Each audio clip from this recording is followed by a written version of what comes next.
আলহামদুলিল্লাহ। আল্লাহ তাআলার লাখ লাখ শুকর। আজ আমাদের পর্ব ইয়াকা না'বুদু ওয়া ইয়াকা নাস্তাঈন। আল্লাহ রাব্বুল আলামিন বলেন, হে আমার বান্দারা, ইয়াকা না'বুদু, আল্লাহ আমাদেরকে শিখিয়ে দিতেছেন এবং আমরা বলতেছি আল্লাহ অবশ্যই আমরা তোমার ইবাদত করি।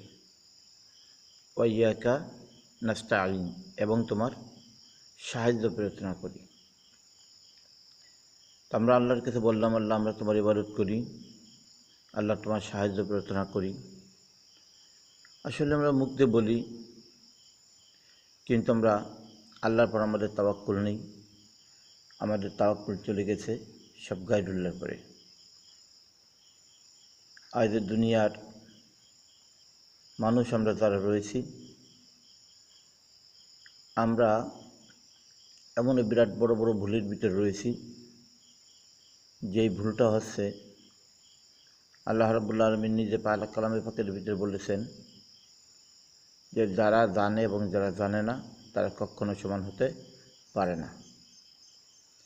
কিছু কিছু লোক আজ এই দুনিয়ার বুকে অল্প কিছু লেখাপড়া শিক্ষা করে তারা আজ বড় বড় পাঞ্জাবি গায়ে দিয়া, পাগড়ি মাথায় বেঁধে নামাজ পড়তে পড়তে কপালকে কালা করে ফেলেছে, অথচ তাদের ভিতর থেকে খারাপই জিনিসগুলো বাইর হইতেছে না।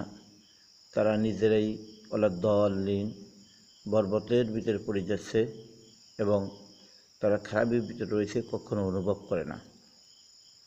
যেমনটি সুদ খাচ্ছে, তাবলিগে যাচ্ছে, সুদ খাচ্ছে, উলামাদের সঙ্গে সম্পর্ক রাখতেছে, সুদ খাচ্ছে, মাদ্রাসার সভাপতি রয়েছে, সুদ খাচ্ছে, মসজিদের সভাপতি রয়েছে, সুদ খাচ্ছে, বিরাট সমাজে বিরাট বড় প্রতিনিধি মাতবার রয়েছে।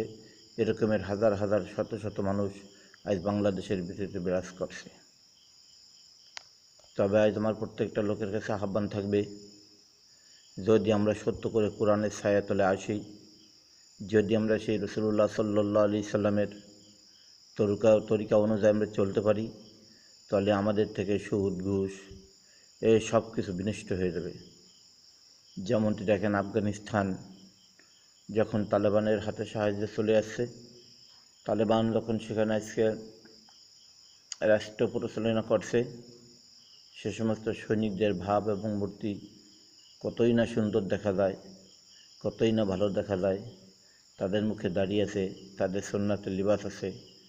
আর আজ যদি আমাদের বাংলাদেশের ভিতরে এরকমভাবে আমরা যদি সেই ইসলামী পরিচালনা করতে পারি, আর যদি আমাদের ভিতরে হক্কানি আলেম আসতে পারে, গায়রে হক্কানি আলেম নয়, কিছু কিছু লোক রয়েছে যারা গায়রে আলেম, আলেমের মতন ভাব দিয়ে দিয়ে আলেমদেরকে তারা বিনষ্ট করার জন্য আজ আমাদের দেশের ভিতরে বা অন্যান্য এলাকার ভিতরে তারা চায় যে দেশ থেকে আলেমকে উৎখাত করে দেওয়া হোক, এই লেবেল লাগাইয়া, এই পোশাক পরে পরে।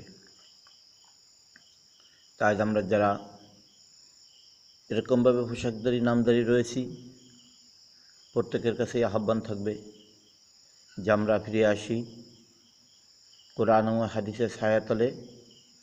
কোরআন এবং হাদিসকে আমাকে উভয় পক্ষে মানতে হবে। কেউ কোরআন মানে, কেউ হাদিস মানে না, তাহলে তার ইমান থাকে না। কেউ হাদিস মানে, কোরআন মানে না, সে ওই ইমান থাকে না। উভয় পক্ষে দুইজন ফাকাত কাফের, এরা দুইজন কাফের হয়ে যায়। রাসূলুল্লাহ সাল্লাল্লাহু আলাইহি সাল্লাম বলেছেন, মান কাযযাবা আলাইয়া ফাকাত কাফারা, যেই ব্যক্তি আমার সম্বন্ধে মিথ্যা দোষারোপ করলো, মিথ্যা বলল, সেও কাফের এবং এর অনুসঙ্গী যারা আছে তারাও কাফেরের দলভুক্ত। তাই আমরা যারা দুনিয়ার বুকে রয়েছি, আমরা এমন কোনো কথা, এমন কোনো বার্তা বলবো না যাতে কোনো আলেমের হানি হয়ে যায়, যাতে কোনো আলেম ছোট হয়ে যায়। তাই বলে ওই আলেম নয় যে আলেম লেখাপড়া জানে না, কোনো কিছুই জানে না, শুধু নামে আলেম, কামে ফাঁকা, তাদের সঙ্গে আমাদের উঠা বসা চলাফেরা করা এবং একজন শয়তানের সাথে উঠা বসা চলাফেরা করা আমাদের সমান। কেন আজ আমরা ইসলামের দিক দিয়ে এত পিছিয়ে? একমাত্র হচ্ছে কি আমাদের আমল আছে, আমাদের এলেম নেই। আমাদের এলেম আছে, আমাদের আমল নেই। আমরা সুদ, ঘুষ, মিথ্যা, অত্যাচারী, বিবেচারী, রাহাজানি, এর থেকে আমরা ফিরে থাকতে পারি না। আমরা এতে সমর্থন করি, এর পক্ষে আমাদের থাকতে হয়, না থাকলে চলে না। তাহলে আজ দেখেন আমাদের বাংলাদেশের ভিতরে কারুন, ফিরাউন, নমরুদ, তার চাইতে বড় ধরনের একটা লোক এসে আমাদের বাংলাদেশের ভিতরে জন্মগ্রহণ করেছিল। আর সেই জন্মগ্রহণ করার পরে আল্লাহ রাব্বুল আলামিন তার রাজ্যটাকে এমনভাবে ছিনে নিয়ে গেছে, যেই ছিনার কারণে এখনও আমাদের দেশের লোকগুলো পস্তাচ্ছে, আমাদের দেশের লোকগুলো এখনও কষ্ট এবং বিপদে ভিতর লিপ্ত রয়েছে। আল্লাহ রাব্বুল আলামিন আজকে তাদের মাধ্যম দিয়া এই বাংলাদেশের ভিতরে শান্তির আবহাওয়ার বাতাস, কোরআন ও হাদিসের দাওয়াত দেওয়ার শক্তিগুলো যেই সমস্ত ছাত্রদের আন্দোলনের মাধ্যম দিয়ে আমাদেরকে করে দিয়েছেন, আমরা তাদের জন্য সর্বক্ষণ সর্বসময় অন্তরের স্থল থেকে দোয়া করি, জাল্লা এদের প্রত্যেকের মুমিন মুসলমান হওয়ার তৌফিক দান করে দাও।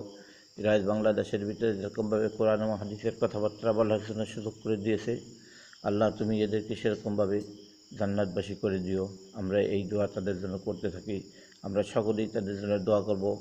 আজ দোয়া নিয়ে আমরাই আশাবাদ করি। এই পর্যন্ত আমরা বক্তব্য শেষ করছি। ও আখিরু দাওয়ানা আলহামদুলিল্লাহি রাব্বিল আলামিন।